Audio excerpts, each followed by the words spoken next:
Hey now, Judy Moulton, Grateful Mindset Properties, Realty Radio host, broker in charge of Grateful Mindset Properties, buyer coach, and certified sellers expert in Western North Carolina and beyond. Coming to you live from 107.7 FM, AM 1450, and online on all of the social media threads, podcasts, YouTube, and so on. So we are also on video, so be sure to check us out on YouTube or go to gratefulmindsetproperties.com, catch any of our previous shows. And thank you for being avid listeners and for hearing our shows each week. We really appreciate our local audience and national audience. Grateful. So a couple of things that I want to remind our listeners about, and I am grateful for today and beyond, is our show today is sponsored by Dave Prospect of Hawk Tree Service. He lives and works here in Hendersonville, North Carolina and the surrounding. He is offers an insured tree service, family owned, I personally have been using his services, as well as my husband, owner of Greenway Construction, has been using Hawks Tree Services for the past few years. We highly recommend him. He's affordable, he's conscientious, he's kind, he's patient. He takes them down and he cleans up after. From the top of the tree to the ground beneath, they chop, they grind, they stump pull. Call Hawks Tree Service owner David at 828-707-3593. Again, Hawks Tree Service, David at 828-707-3593.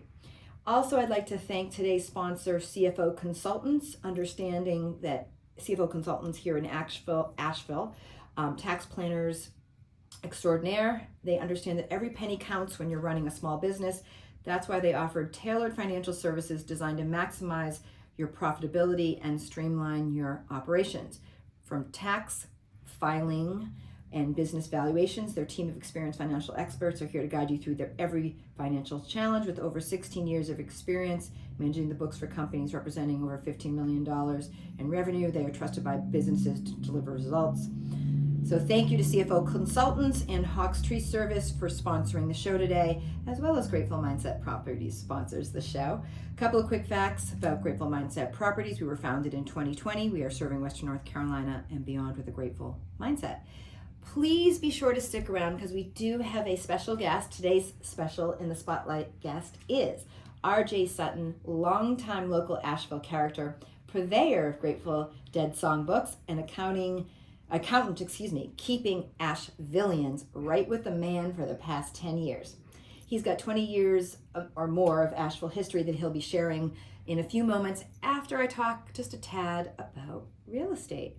So many of my avid listeners know that interest rates have been right at 7%, right under 7%. They've been kind of holding steady at 6.9, going anywhere to 7.0 to 7.2 past few weeks, and the 15-year, so that's a 30-year, right at 6.9 to 7% and above, and the 15-year right at 6.2 to 6.3%. So they've held steady and seem to be staying there as far as the eyes can see.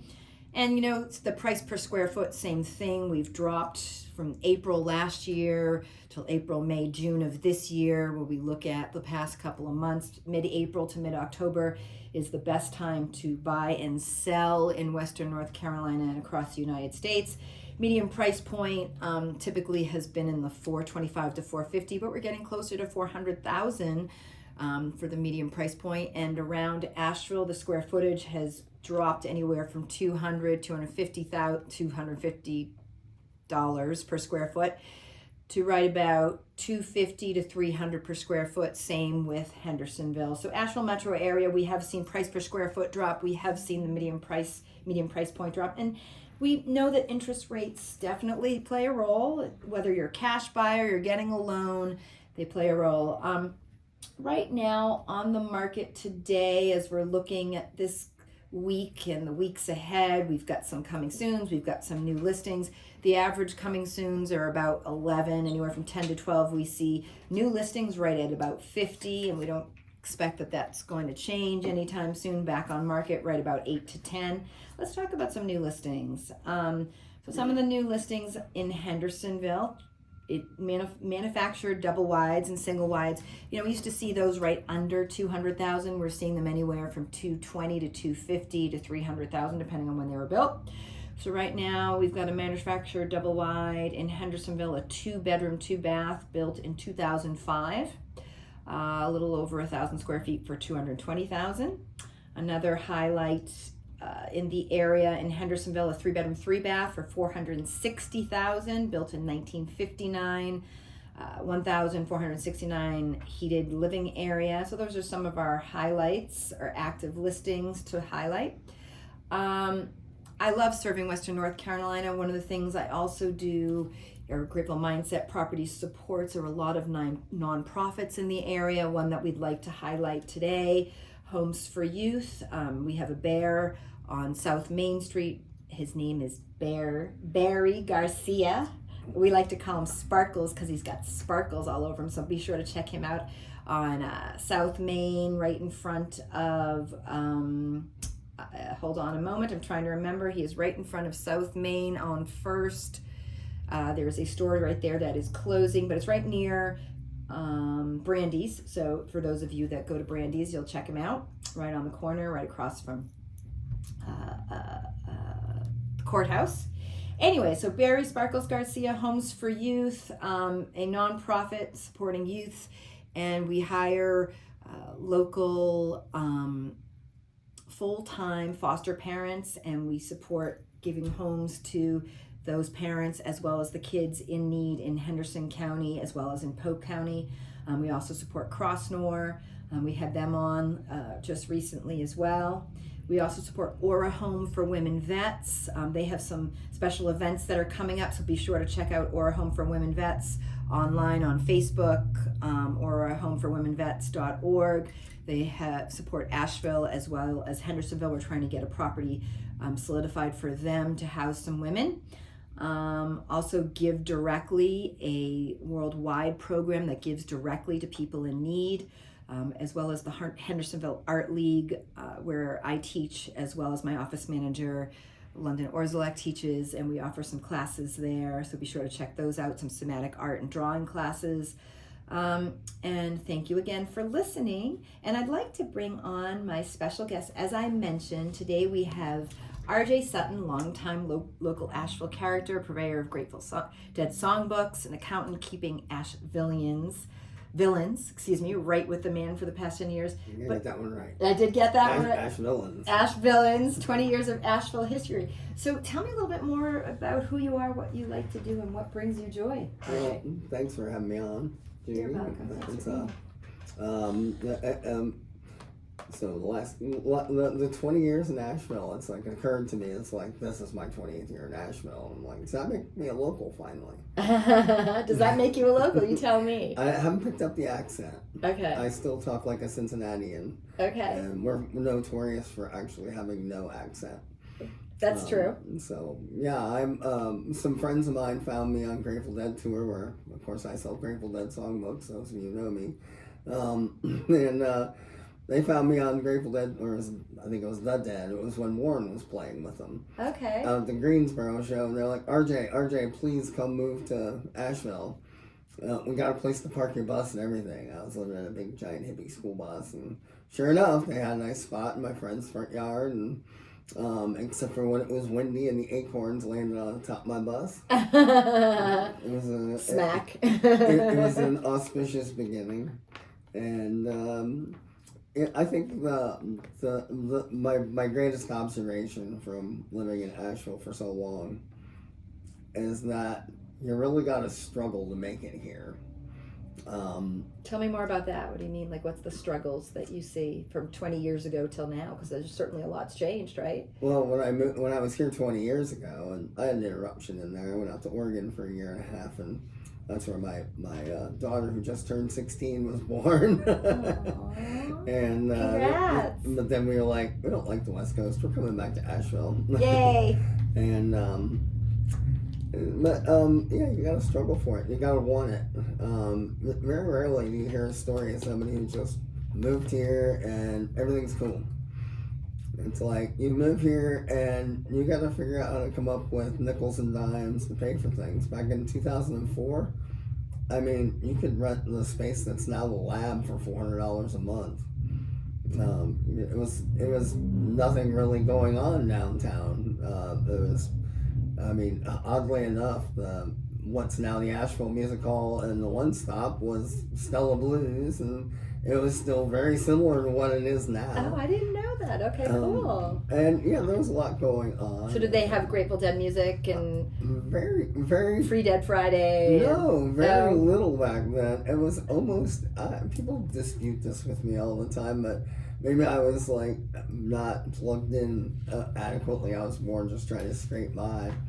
And so you were not an accountant back then. No. But you're the purveyor of songbooks back then. Right. Okay. And I was doing whatever I had to do to make it. I mean, I was doing odd jobs and doing some like off book contracting. I was like, that's right. I was doing all kinds of stuff. I built a kitchen for what is that place called out in Swananoa? I'll think of it later. It's okay. Anyway, I was trying to remember 20 years of Asheville. If you were there, if you remember it, you weren't there. But I've noticed this a lot with people. It's like Asheville, if it doesn't like you, will spit you out, and if it likes you, you're here.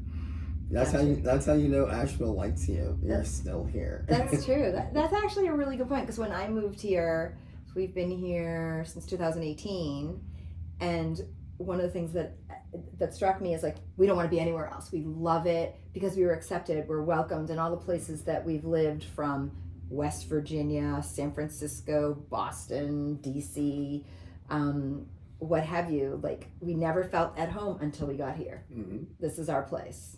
Yeah, that's how it is. And then I had a bout with cancer. That's 10 years ago now. That's now 10 years in the past, which is, folks going through it, I feel you, man. But, you can make it. I did. That's like, paragon of health, of good health. It's miraculous. And you had throat cancer. Yeah. Right? Okay. And that's also a celebration. But after I had cancer, I decided I didn't really feel like doing the kind of work I was doing before. And my friend Melissa, who recently moved away, we miss her so bad. She said, "RJ, hey, I'm taking the H&R Block tax course." So I was like, I need something to do. So I went and took the H&R Block tax course and went to work there for a while. And then while I was there, I realized you could spend $20 and take every single one of whatever class you want all year. So I just sat there devouring this stuff. And after a while, it's like, they don't really pay that well. So I could see that. Yeah, I took advantage of knowing some people and started up my own little practice. And 10 years later, what's the name of your business again? We're Abundance Solutions. Abundance Solutions. Okay. Yes. Okay. And that's I'm one of the better kept secrets because I never advertise. Mm-hmm. I'm very much word of mouth, and it's been fine for now because I spend my summers going out and selling Grateful Dead songbooks on Dead Tour. But this is the first year where there's no Dead Tour. Well, yeah, there's this fear right now, but yes. Yeah, I went out. It's not much of a tour. I went to that, and it is. I mean, if you can go. It is unbelievable. All the pictures and videos you're seeing do no justice to what's going on out there. But I went out there to sell Grateful Dead songbooks too, and it's just not. It's not that scene. Las it's not Vegas, the same because there's just so much else going on. Yeah, Las Vegas is there to take your money. It's not there to give any of it back. And what he's referencing is what we call shakedown, which is this area that people would go and. Do you want to talk a little bit about shakedown? Because you've certainly been doing it long. I mean, you've been doing it. I just attend it. So. Well, if you ever go to a jam band concert, Grateful Dead or Fish or I don't know who else. Billy Strings has a really big shakedown. Goose doesn't really have a shakedown yet. They're not that big. They're growing. They're getting there. Well, I'm going to write a Goose songbook next, so. Yes. Okay. That would be awesome. But yeah, that's a long one. Anyway, if you go to one of these shows, I'm sure if you're in Asheville, you've probably been. And you go in and there's a bunch of people with their tents set up outside in the parking lot, and you can buy just about anything there, and I mean anything. Anything that's colorful, that or what have you, that literally or figuratively, right?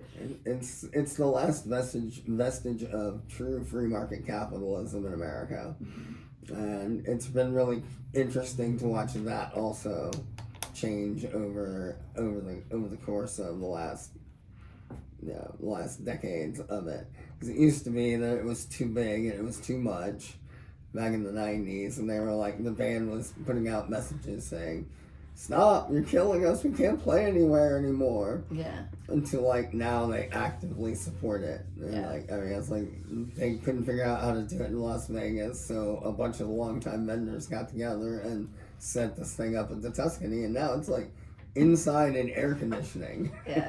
Well, and it's wild because, like, you're right. If I remember Shakedown when we were young, in 80s, 90s, it was totally, unbelievably different. Right. I mean, they're not even the same. Right.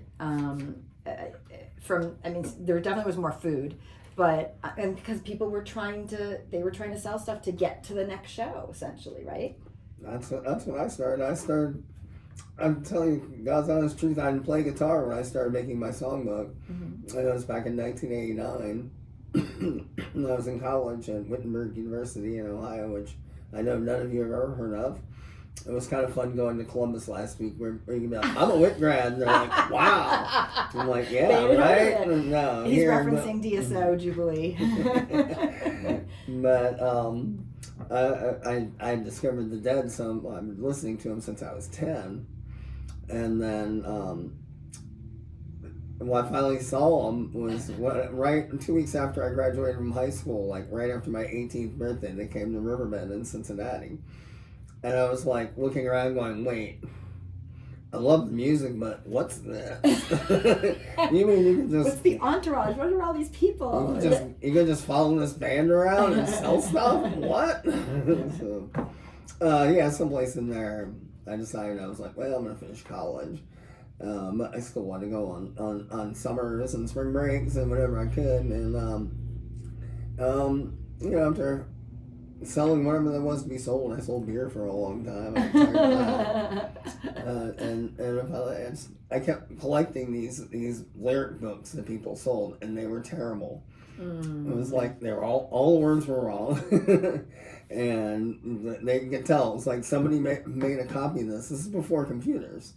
There was no laser. There was no, you had to make copies. And so you couldn't read them because had been a copy of a copy of a copy of a copy of a copy for so long. I was like, I'm going to fix this. So that's why your songbooks are so famous. Well, I just never stopped doing it. I mean, everybody else, you can tell they realize that this is really complicated. Yeah. And like, I don't think anybody else in the universe could have done it.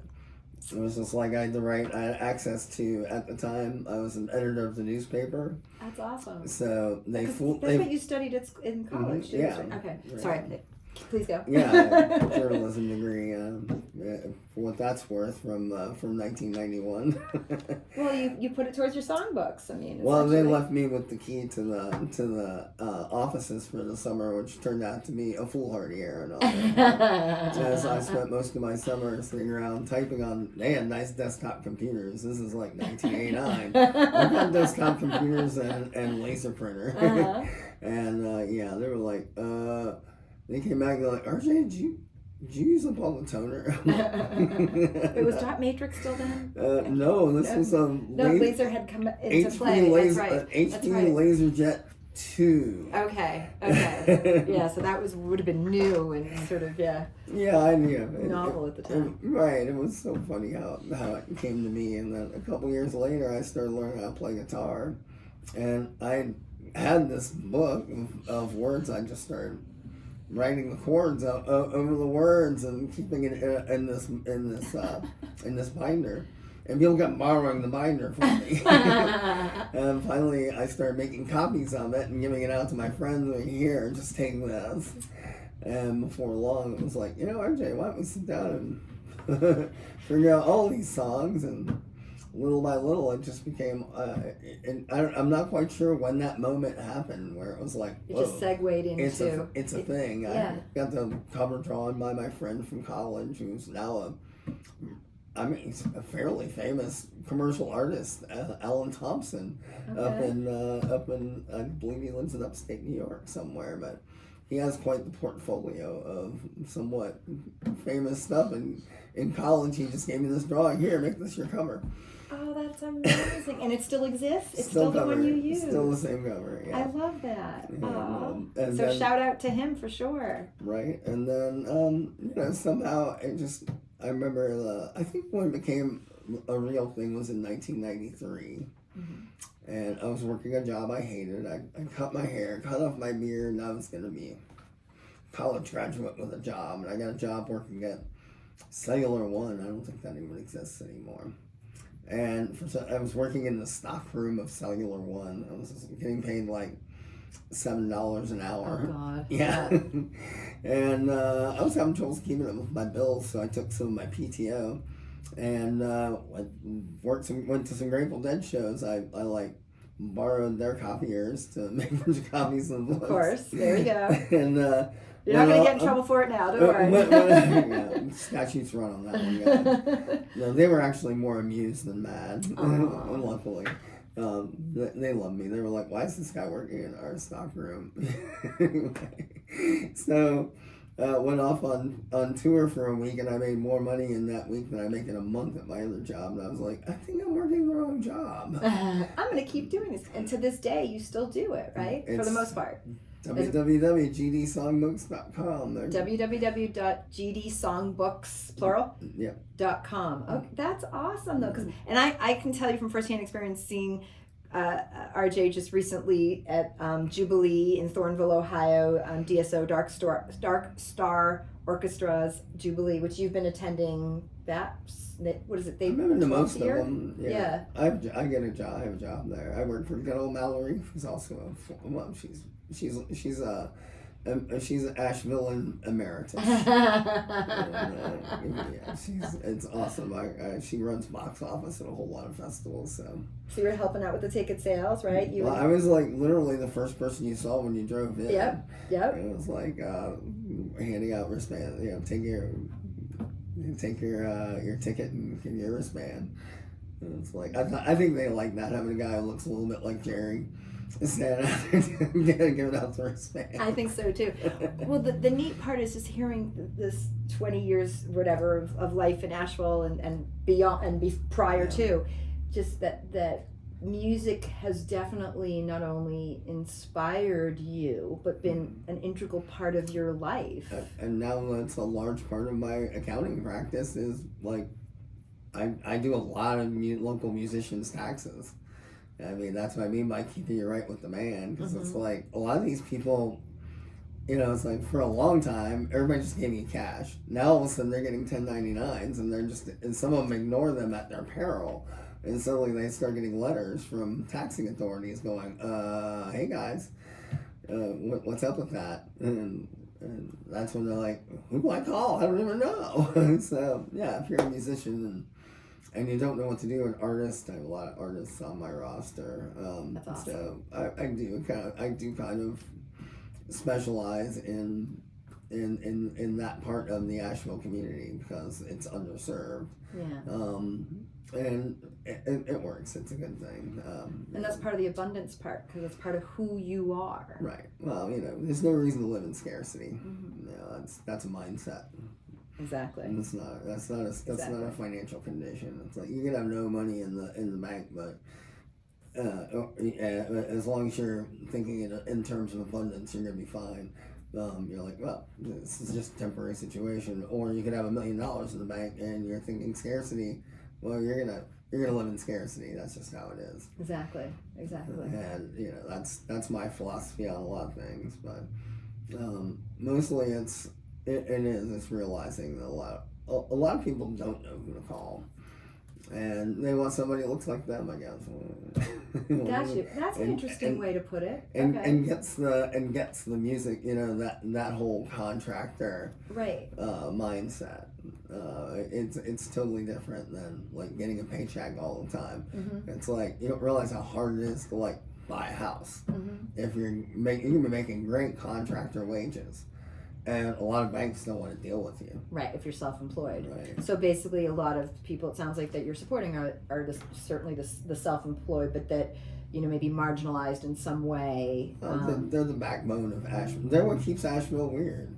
I mean, I wrote a paper about this. Yes, please talk about that, because I know it's on your website too. So right. talk about that. I tried to finish graduate school. I went to Western Carolina, and I was gonna get a master's degree in entrepreneurship, and I came real close, but it was mostly me earlier in my career thinking I needed some letters behind my name, rather than just being good at my job and having a good reputation, which is all you got in this business.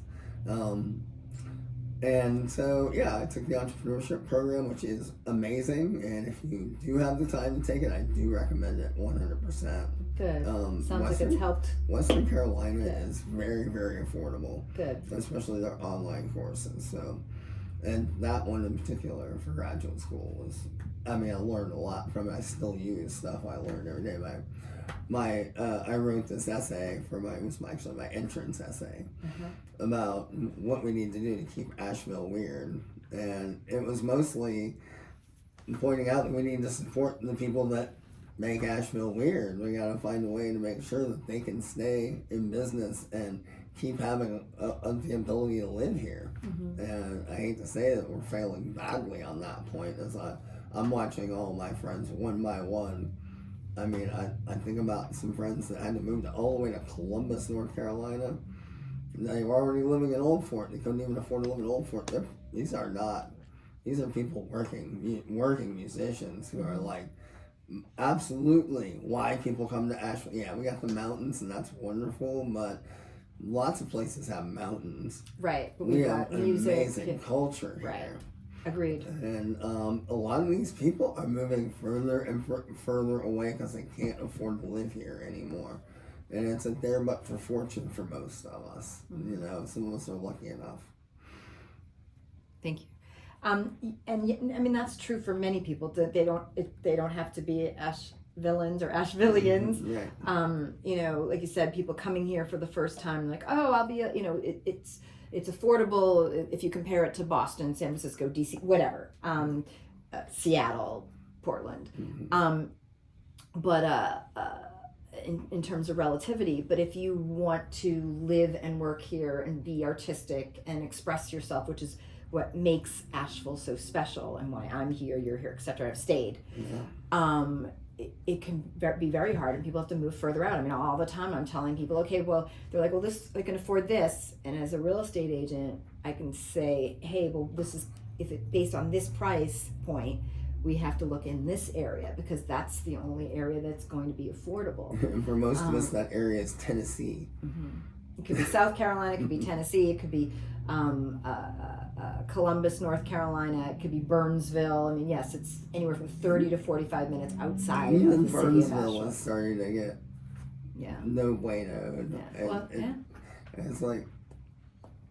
So, anyways, sorry, we're running out of time here, folks, but I know, we can still talk. Is there anything else you'd like to mention or say, that you think is important to share with the audience? Obviously, everything you've shared is important and special, but... Don't ignore those 1099s when they come in the mail. That's my number one advice to everybody out there, because that they will come ask you about that. They will come take your bank account for that.